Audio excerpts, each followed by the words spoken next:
The Hooker and Mac Show would like to thank our proud sponsors, Bowden Construction Management and Electrical Contractor, run by Mr. James Bowden. If you need services from licensed contractor for residential, commercial, or institutional areas, contact Mr. Bowden for information at 336-707-1769. Again, that is 336-707-1769. Or send an email to bowdenelectrical@yahoo.com. Yeah, back in the studio, Digging in the Crates Hip Hop Podcast, the Hooker and Back Show. We are back for another edition. I got my man, DJ S Pro, my man, me and G, DJ One Alien. We back in the building, so just sit back, sit tight, enjoy the ride, and we're gonna have some conversation about hip hop. But got a special guest in the house, so hit it, Gene. What we got there? Let's get into the main topic of today with our co-host DJ SP Pro. And so tell us a little bit about yourself. And it was interesting, I saw his Instagram page, which I'll be trolling people, just trying to see their music, and I happened to run across his page and hit him up, DM'd me back, and we're politicking back and forth. But so tell us a little bit about yourself, where you're from, if there was anybody that really influenced you going up to where you are now. Oh yeah, definitely. Like I said, DJ S Pro, aka DJ ESP, DJ and producer, hailing from Newark, New Jersey, born and raised. Got my start under my mentor, DJ E Swan, like I shared earlier. He was also a DJ and producer. Took me under his wing at Take Flight Productions, along with my man Malcolm Seth. Honed my skills there after breaking many a needle and trying to learn the MPC. He had a lot of patience with us, and over the years, just honing my craft with local groups, Blocks, Hope, Says Who, and eventually studied the game, still studied the game, and decided to come out with my own project. And that's where we are now. Okay, so you mentioned your older brother Tariq kind of influenced you. How was that? What were you listening to in the household? Was it gospel, jazz? One of my favorite groups, the Artifacts. I see you did some production for them, so yes. I'd like to get into that a little later. But yeah. So my brother Tariq, shout out Reek if you're listening. He took me under his wing. Probably about knee high, coming in the room. He's playing these dudes with fisherman hats. I'm trying to understand what's going on. Later, learn, like Big C said, I'm studying through him. I'm to find out I see PMD. And I'm like, man, what is this I'm listening to? And then his father was actually a musician, Willie Sinclair, for the Everyday People. He was a bassist. So having these sounds, grew up, typical household, up in Newark, hearing these different sounds and just instruments. And having this melting pot around us, from Redman to Queen Latifah, Lauryn Hill, the Artifacts, it was only right that, it rubbed off on all of us as shorties. Mm-hmm. So how was the Artifacts was, one of my, again, I go all over the place, East Coast, West Coast, down South. So Artifacts they're a very eclectic group, I won't say they're weird, but that's, hip hop back then, as I'm looking at you were torchbearer of the golden era sound. So if you're looking at the Artifacts, how was it like to work with them? If you can categorize them in the genre of hip hop, what would that be? Just ahead of their time. They were b-boys and graph artists, and my brother Tariq actually went to school with Tame. Okay. Rest in peace, Tame Warner. And if L is watching, what's up, L? I'm younger than those guys, so as a shorty, they were like our neighborhood heroes, all going around the same era. Watching them bomb and Tame, again, rest in peace. He had Newark just lit up with his tag. And eventually, word of mouth, just like we met, social media, then I wasn't a shorty, I finally grew up talking. L was a very approachable guy, very good dude, and we got to work on some things. So. Mm-hmm. And so, since, both of you guys are DJs and producers, if you look at the 80s and 90s hip hop, what do you think the era of the sound was at the time that makes a DJ be able to, mix and blend? So, to start with you, Gene. Well, basically, like I said, you had like different types of producers that was hot back then. You had like a few that was sample based. Then I gotta give shout outs like Mantronics. Even though with him, he really wasn't too much sample bass. He played a lot of stuff, but he had that groove though. He still had that boom bap type style.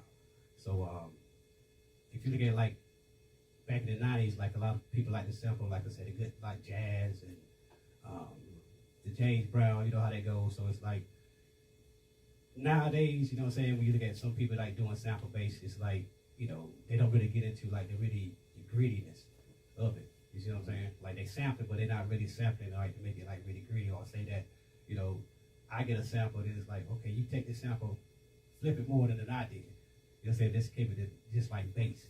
So I think back then, people really, you had to, because like sampling time was very short. Like, you know what I'm saying? Like 30 seconds, you had to hurry up and speed it up and do things, especially SB12 and stuff like that. So it's like nowadays, because everything mostly computerized, I really don't think that, people really take time to be like, oh man, this is a classic. Because even now, you got the young kids now sampling stuff in the 90s, and I think right now, that's just too early.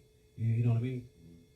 Okay, so for you, DJ S Pro, again, according to your bio, which I'm very intrigued by. So how do you mix the elements of jazz, R&B, and funk into a good sound that puts you in a different space? Because for me, when I'm listening to hip hop, I do listen to the lyrics, but I like the vibe and the sound. And you got Roy Ayers, you got Donald Byrd, you got a whole plethora of jazz musicians. So how do you sort of cook that up? Well, I know for me, again, I mentioned my mentor, E. Swan, my man, Malcolm Seth. Just being around these guys and growing up around, like, the artifacts and different people in our community in Newark, it was just the way it was introduced to me. Swan had us going through, like, production school pretty much every time we would have Tom over there. As a shorty, he would teach me a little bit more and more on the MPC, how to crate dig, what records to look for, and then you just never stop learning. Like my brother here was saying, you just never stop learning, know your history, like Big C was saying, so you can always keep up on what's going on in the culture. So, and then Tariq, my brother, was very influential when I was small, just teaching me about records and buying on different things, and I think it just stayed with me. Okay, so let's go ahead and listen to one of your songs for your album. Grass, I pray you die in the dirt. Mama gave a blessing and says if all of it works, the first thing we're doing is get my ass in the church. Mama, look what you created. Look at the kid that you made me. Still no driver's license, but I drive the girlies all crazy. Monday used to drive us around in these mama's Mercedes. Before I was on TV and fighting promoters to pay me, I was kicking raps in my pastime. Open up her legs, then I read between the lines. Say she got a nigga, but I hit a couple times. Call me as a bitch, hoping she ain't too precise.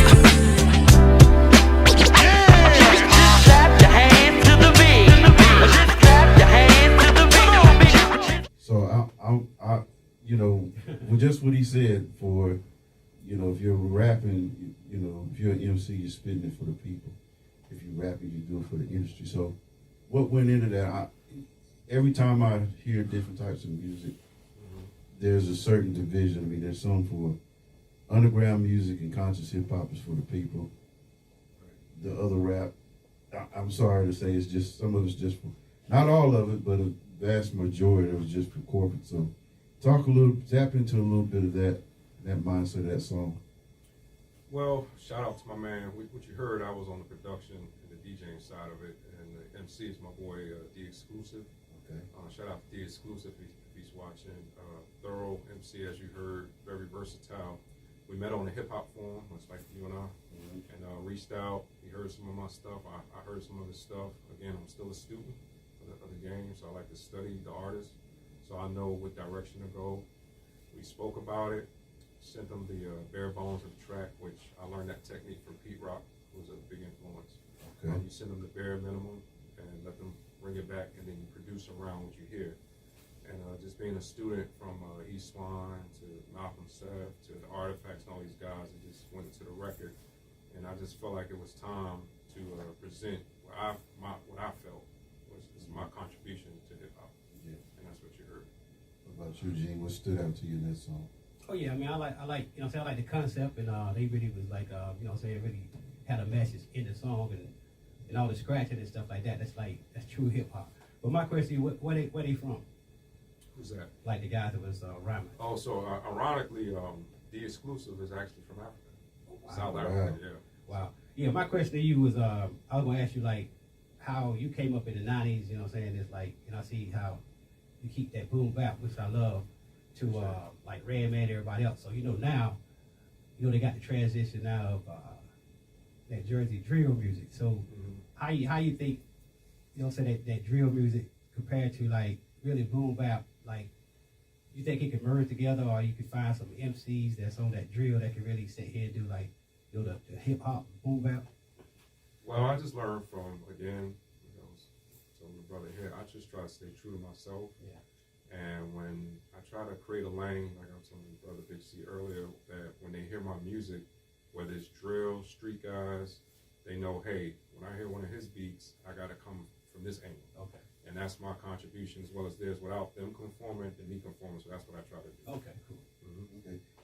Question: Do you think that the art of DJing is changing with modern technology, and how do you adapt to those changes? Again, I grew up watching Master Flash, Furious 5, and other DJing on vinyl, which I'm a huge in favor on. So, how do you think DJ is changing? Do you think that there's more emphasis on DJing, or as me and Gene, we pretty much try to play music, and you don't hear DJs play the music anymore. They just try to scratch.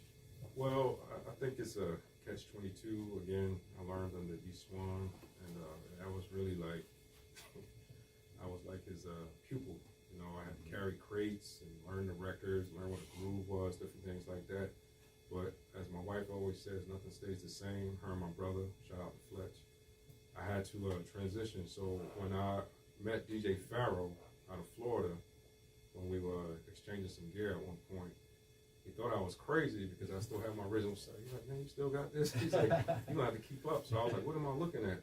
And that's when I had to learn about phase and different things. So I think it's a give and take. I don't really knock any DJ that does that thing, whether it's vinyl or control or whatever. Just, like Big C was saying earlier, just as long as you know your history and you pay homage, it's okay. I try not to knock anybody's hustle, how they do it. It's kind of like to each his own. What about you, Gene? Yeah, I feel the same way, you know what I'm saying? But it's like, I guess like you look at like, you still got legends like Jazzy Jeff, them that, you know what I'm saying, they kept through the decades to kind of stay up the part for what's going on.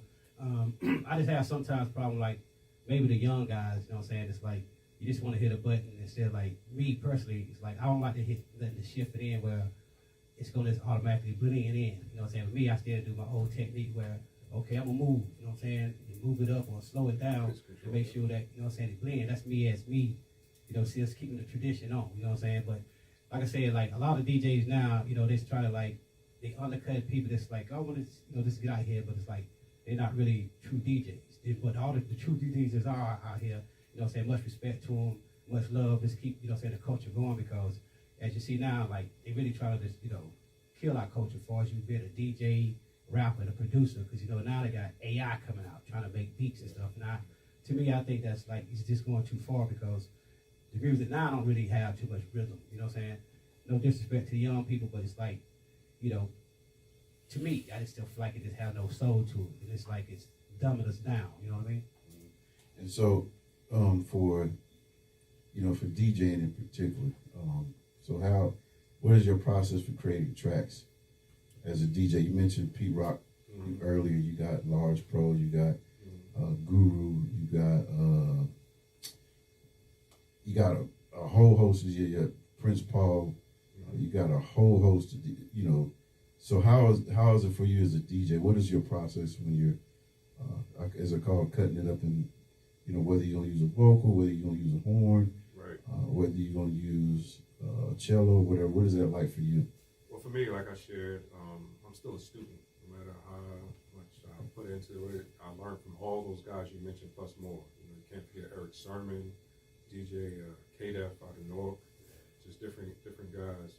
DJ Khalil, Don Cannon. I learned from everybody. My man right here, my man over here. I learned from everybody. So my process, much like the architects before me, I meet with the artists. I prefer to be in the same atmosphere, so the energy is the same. But you know what, like he was sharing, technology has changed a lot. So a lot of times I'll send like I have a beat, I make about 10 a day. I'll have a beat, I'll bond with the artist, I'll send it out, send a beat pack. They'll pick the beat, they'll ask me or I ask them what you're thinking, you know, and then they'll send it back, and then I'll finish producing the track around what they've done. Because a lot of what you hear is stripped down before I touch it. So that's how I do it. So, you know, for both of you guys who's, you know, producers, you mentioned collaborating with the artists. Do you think that's a tough process? Because a lot of the artists that are coming up now, they don't take the necessary time to take the feedback from a producer.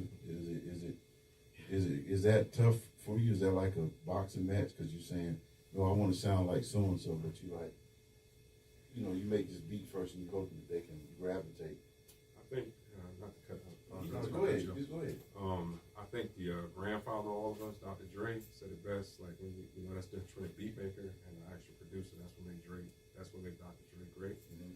Sometimes you just got to be firm, and if you believe in the record, you have to let them know, hey, could you do this part over? You're gonna get kickback. You know, artists, they express themselves a certain way, but you have to be firm because, like, I think we all agree in the room, we're doing this for the culture. If you just bring something watered down and put it out, the people who love it, they're gonna feel it. That wasn't true. You know? Yeah, as you can see, like what you asking now, as you can see, like for the last 5 years, the music really been kind of like stagnant because a lot of people starting to do like copycats. You know what I'm saying? That's why the music really ain't changed. Like with me, my process is like, you know, James Brown, like, you know, everybody was on the 1 and 2, but he's on 3 and 4. So when I'm sampling something, I like to get what I say a ghost sample. That, you know, something that somebody probably ain't gonna pick, and it's like, okay, I'm gonna take this because I want to do everything like everybody else. So if I take a sound that I want to sample, like, okay, I hear that little sample here, so I'm gonna take that, then I just build bass around that. So that's why that's my process. Okay, so let's go into listen to another DJs Pro track. I'm the moon child, I'ma make them go wild. Yeah, I'm the moon child, I'ma make them go wild. I'm the moon child, I'ma make them go wild. Yeah, time is of the essence, I'm progressively improving. Impressive and I'm pressing if you second guess my movements. A real life queen like she Nubian, they gotta know who I is, I put it on smoothly. You wouldn't be second guessing if you really knew me. So you would be a fan of me, not real life groupie on the beach, on the balcony. We be posted eating sushi and TV and my girls be rocking. I'm ready to go walk on the moon, G. So what that's a classic. I like the vibe. You know, it reminds me of, you know, like Bahamadia and Guru. So talk a little bit with that. You 2 for 2, man. I appreciate it. Well, as you can tell, this answers your question. 2 brothers here. She's actually from the West Coast. That's my homegirl, Tony Simona, if she's listening. Big up. We 2 met on a forum, so that answers the other question about the technology. Okay. You know, we weren't in the same room. And it's a funny story that the beat was actually from our boy Malcolm Seth. But he was working on some other projects at the time. So as I was working on the album, I pitched her the beat, and this comes to like what you guys were asking about, like learning the artist and vibing with them. Yeah. And it was my fault as a producer. I sent her more of a traditional up north boom bap beat. Okay. And I was listening and studying her music. I said, oh, nah, this don't sound right. That's on me. So I sent her this, and we talked about it. I said, hey, man, bring that West Coast flavor, because, you know, West Coast puts it down, too. And then that's what you hear, her West Coast version of her contribution to hip-hop. Big C, what you think about that? That song is pretty good, man. The vibe of it, just listening to it, kind of, I was getting the listening like other artists. Like you listen to beats, you hear other artists on it too. The kind of vibe of it, it got a nice. It got a West Coast, East Coast, but I can hear like comment on it. Like yeah, like the vibe. I like it. It's a groove. It was a vibe, man. That's pretty good. Yeah, man. I can see that as a tiny desk. I would mix it. Yeah, and again, just the vocals. I think artists today are scared of, you know, putting those good vocals on there. Horns, saxophones, violins. That's what does it for me. You know, I like that kind of sound when it's just a constant beat that you can't vibe to. Because, I mean, shoot, I'm in my car in the morning going to work listening to that. You know, and so it's like cooking chicken. You gotta have all the elements, and I think that. So for anybody here, do you think that those elements of hip hop are missing, and that's why the music is the way it is, man? Do you think that those elements, the beats, the vocals, the samples, do you think that is why music is on a different frequency now? I think it's more just, it depends on the artist, man, because let's be honest, man, like, a lot of the artists, it's not the same. I think it boils down to more of flashy money, alcohol, drugs, blah, blah, blah, blah, blah. Who got these chains? I got this bag, I got this. But then when you come across the artist that's that, old school, they kind of like they sit and listen to certain people, and they got that foundation, and they be like, oh man, it's corny. No, that's hip hop. It's corny to a person that can't relate or that did their research. You know what I'm saying? Or they just, I got more chains, I got bigger bag. You ain't have bigger bag, but your style trash. You know what I'm saying? You're just beyond, like, I won't listen to you. I'm listening to this dude because I can relate. I like his flow, my whole concept. And then like, okay, you got the band, you probably, but he made more sense on this beat. She made more sense on this beat. Yeah, you trash. And it's your opinion. That's just my opinion. I'm a straight shooter, y'all. Anybody else? Anybody wants to comment? The floor is open. Any comment? Yeah, me personally, I think you separate, like, far as like the men right now coming, because the women right now they run it. So if you look at the majority of their music, it's like still they banging the strip clubs and things like that. But far as the guys, it's like I see a lot of artists that's one hit wonders instead of classic. You see what I'm saying? That's the difference. They aren't really making classic albums anymore. So it's like this type of music here still do exist, but it's just not mainstream. So what I do a lot, you know what I'm saying, I go on the internet and I people, like I go to different, people on Instagram and see, what they're doing. But, I ain't knocking no type of music. I like all types of music because I came up with, what I'm saying, with all, even with Luke and West Coast, NWA, I like all types. As long as it got some kind of like meaning to it, a rhythm. Just like back in the days, no disrespect to y'all on the West Coast. Like, I know it was like about killing cops because when I was coming up, I was studying the 5% stuff, so I was on that conscious. So to be, when it came to NWA, them talking about shooting cops, I really went on that, you know what I'm saying? So it's like, but we had different people like King T, you know what I'm saying, the Far Side, and people like that was on the frequency I was on. I catered more to that. So I think that's how it is nowadays. But it's like, right now, it's like Radio 1 and everybody else like pushing a narrative for us, our people. So it's like, if you don't really understand where you come from, you fall for anything. And I think a lot of, like I said, that this one hit wonders just say that, I can flash. A lot of that stuff is not even true because some of that money they just have it on there, but it's not really theirs. It's just fronting. Mm-hmm. And I think if they take that front away and really do your music, and nowadays it's making it much easier now how YouTube and stuff like that. But it's kind of making it kind of hard because you gotta have so many views and so many people follow us to make money. You know what I'm saying? So it's like, but still, if you true to your culture or true to your craft, just do what you do. You know what I'm saying? I respect all kind of producers, but I just don't like copycats. You know what I mean? Any comment? Second, what my brother's saying, it's getting watered down. I think it needs to bring back the balance, coming up, learning. You had the conscious hip hop, you had the quote unquote native tongue movement, you also had the street stuff, but now it's just like one way. Yeah. And I think what they call us, like punk music or something. I don't know what they call us. But it's like we've become our sound has become strange fruit to them. And this is how it started, but everything is full circle to come back around. Yeah, just to go piggyback on you again, yes, you had the NWA with the killing the cops, but I thought that once NWA broke up and then, Ice Cube became a Muslim and he started working with the Bomb Squad. Yeah. He murdered NWA. But that was him separating himself, with knowledge of saying that, hey, Jerry Heller is making all this money, So he decided to do his own thing, and then you had King's Son, you had Def Jeff, you had Leaders of the New School, and so for me that balance from West Coast to East Coast. Now when Black Moon came out, I want to have a backpack with Tim's on and stuff like that. But I'm growing up in the West Coast, and I'm like, wait a minute, you got a whole nother era of hip hop, and coming up as a kid, when I got my boombox, I walked down the street, listening to Eric B and Rakim. I was cool, sitting beat, my radio down and battle. But now, if I was to do that now, man, he crazy. Yeah.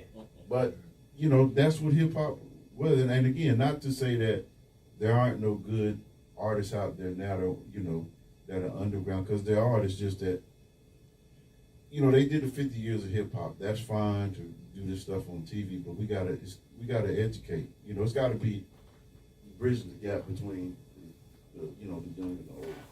Yeah. And so here we are. Took this long for Tribe Called Quest to get in the Rock and Roll Hall of Fame. Yeah. So when you look at that group in particular, I mean, they got classic hits. So before we wrap up, what do you guys think about the whole versus thing?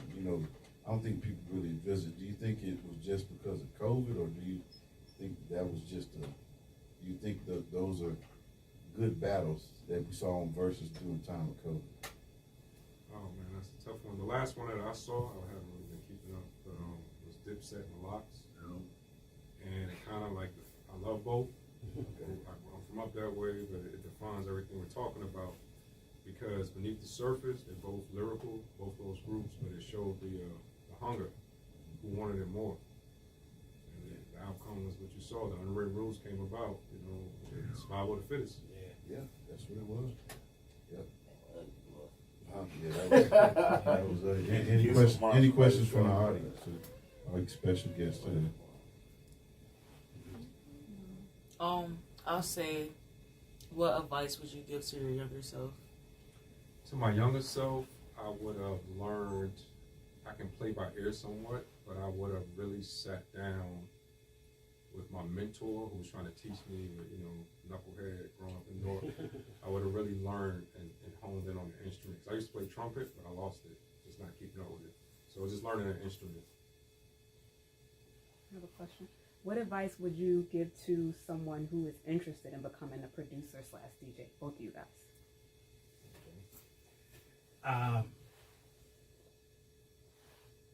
One, saying you definitely have to have the love for it, because if not, you just something that's just doing something. You know what I'm saying? But if you got the love for it, just find your own way, your own path, and be you.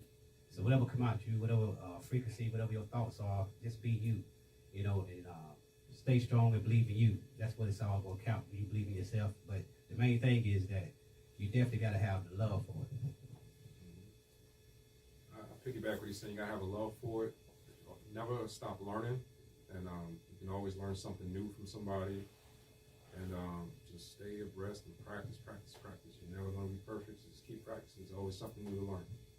Okay, so if producing was a traffic light, which traffic are we making a U-turn? Are we making a right?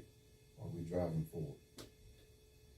I would say If producing was a traffic sign, are we making a U-turn? Are we turning right, turning left, or are we going down the highway? Me personally, it's all of the above, because it's like sometimes as being a producer, it's like you get there, you have like a mental block, like they just ain't my day.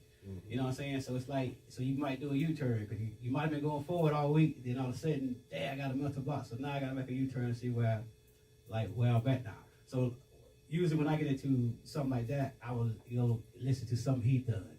You know what I'm saying? So I'm like, oh man, that kind of inspired me, because sometimes I can get to the point where, like, if I get too much caught up into, which I really don't do too much now, but I got like nephews and nieces and stuff like that coming, oh, uncle, you hear this right here. So it's like, I take my ear off for what I do and listen to that. Then sometimes I'm like, hey, let me try one of these just one time and see how it is. And to me, that's like the hardest thing to do, like, for real. Like, the stuff is out now, even though it's simple, but to me it's so hard, because it's like, dang, you know, so I'm so used to like trying to make stuff like, you know what I'm saying, like really for the people that I feel. But it's like the young music now, even though it's simple, but sometimes it can be hard for me because it's like I'm trying so hard. It's like, nah, if you really listen to it, it's really simple. But so that's why I like, you know, you can be on the highway going, and also you can have a U-turn. You might have to take a left, you might have to take a right, because it's all like, if you put your ears, so sometimes your ears can be damaged, or people want to call you all the time. It's like soon you get to work, and then just the slightest thing can throw you off. So as being a producer, you go through that. You know, that's me. You know what I'm saying? So mostly every producer go through that. That's why some producers have like, you know, they have ghost producers. They help them out. You know what I'm saying? They're just like, okay, I'm gonna take the credit because my name is out here. You know what I'm saying? Which, you know, I ain't knocking that, but you know. But everybody, even as you as a rapper or sing anything, you're going to have a mental block because, you know, we go through life challenges every day, you know what I'm saying? So it's like the road is like, you're going, and you might have to make a U-turn, you know what I mean? Okay. Same question. Yeah, I think it's what my brother said here. It's all the above, because something he said that was key. When you love the culture like we do, and mental blocks do happen. I don't care how much you crate dig. I may go on his YouTube page or Instagram and say, man, I know this record. I should have did it like that. Let me go back. Or, you know, I may hear something that Big C do. And like, man, I should have thought of that. So just, you know, kind of like that whole iron sharpens iron thing. So you got to always remain humble and hungry. You know, and stay around people who are in the same vein as you, and then to keep you going. So in that sense, that may be going straight ahead. But then, like he said, the stamp that they put on me, I can only go but so far, because that's the stamp they put on me. I mean, I didn't say it for myself. They put that on me. So I'm like, okay, I want to try this, but like he says, all right, let me go back, because this is what they want out of me. So it's all the above. Okay. So again, we'd like to thank DJ S Pro coming through, and your wife for come driving up all the way from Atlanta. I mean, we really appreciate it. This has been a great time. And again, Digging in the Crates Hip Hop Podcast. So as far as your social media, what new projects you got coming up, and how can they find you on social media? Right now, they're putting the finishing touches on the actual mixtape that everybody's been asking about as we speak. That's called the Lab. DJ ESP presents the Lab Mixtape. Got several veterans that I think you guys would love, as well as some up-and-coming guys like you guys heard that I think is all in the same vein. Good music. I got some other projects with Queen Lex. She's out in New Orleans. She's a dope female artist. I got some surprises coming. And then I'm going back to my roots with my brothers that are DJs. I'm putting together a compilation of just break beats. And they know that's for as DJs. They know that's going to be for them. Yeah, Gene smiling right there. Oh, yeah, that's strictly so. It's at a certain, as DJs we understand, a certain BPM. And I'll make sure all my DJs get that. And y'all will know what that's for when you hear it. And other than that, social media, you can find me on the real DJ ES_P. Out of respect for the legend that does EDM music, the other DJ ESP. My wife made me get on social media. She said I need to keep up. So, and they're also working on the website that should be done by in a few weeks. PreciseSeveralProductions.com. Yeah, I think social media serves its purpose for being used right. So, you know, I tried it one time for Instagram, but they kicked me off. But any last words, Big C? No, I used to stay, basically, man, let's stay true to your craft, man. Like you said, man, stay in your lane on things, and just the rest will come, bro. Like I always tell you, you gotta have a love for it. As long as you got a love for it, practice, know that's how you look at it. That's something that you want to focus on. You got love for it. You can't do it with blossom, man. At the end of the day, it's just what it is, you know. Yeah, just keep moving, whatever you're doing. Just keep cooking that chicken, man. Folks like it, they like it, they don't. You just gotta, keep moving. I mean, that's what pushes me every day. I mean, me and Gina had war wounds up in here. That's with that piece of equipment. Right. We were preparing them. And of course, Yasmin was the backbone of everything, but we were preparing this a week, 2 weeks ago. That's good. Yeah, so she keeps the lights on. So nothing happens. Everything's organic, Right. So that's what hip hop is. But This has been Digging in the Crates Hip Hop Podcast. And also we got two wonderful interns hope to be coming on board soon. Hopefully it'll be a good thing. So Digging in the Crates Hip Hop Podcast, the Hooker and Mac Show. Take us on Instagram. We're always looking for sponsors, so if you want to sponsor.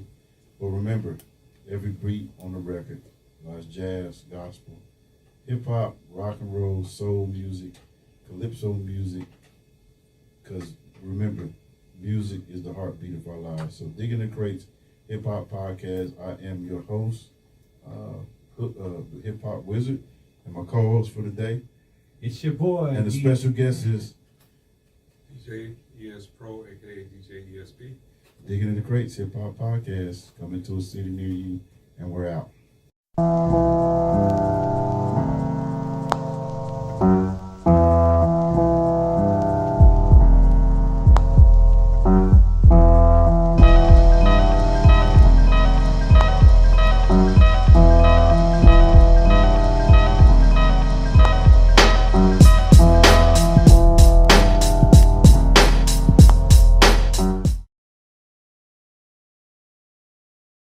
Drake just, I don't know what he's doing. He keep coming up in the news, right? And again, I'm not a big fan of Drake because one minute he's singing, the next minute he's rapping.